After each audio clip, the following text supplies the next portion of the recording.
اللہ کے رسول صلی اللہ علیہ وسلم کے سامنے ایک عورت کے بارے میں یہ بتایا گیا کہ وہ رات بھر عبادت کرتی ہے اور دن میں روزہ بھی رکھتی ہے، بہت نیک کام کرتی ہے، صدقہ خیرات بھی خوب کرتی ہے، لیکن اپنے پڑوسی کو پریشان رکھتی ہے۔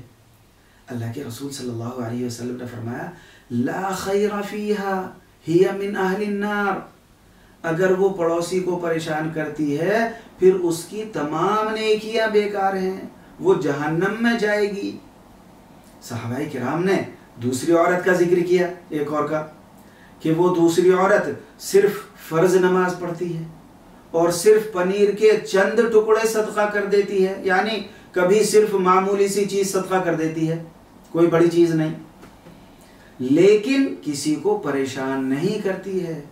اللہ کے رسول صلی اللہ علیہ وسلم نے فرمایا ہی من اہل الجنہ، یہ عورت جنتی عورت ہے۔ یہ حدیث بخاری شریف کے اندر ہے۔ اس حدیث پاک میں غور کرنے سے پتہ چلتا ہے کہ پڑوسی کو تکلیف پہنچانے سے بڑی بڑی نیکیاں برباد ہو جاتی ہیں۔ اللہ تعالیٰ پڑوسیوں کو نقصان پہنچانے سے ہماری حفاظت فرمائے، آمین۔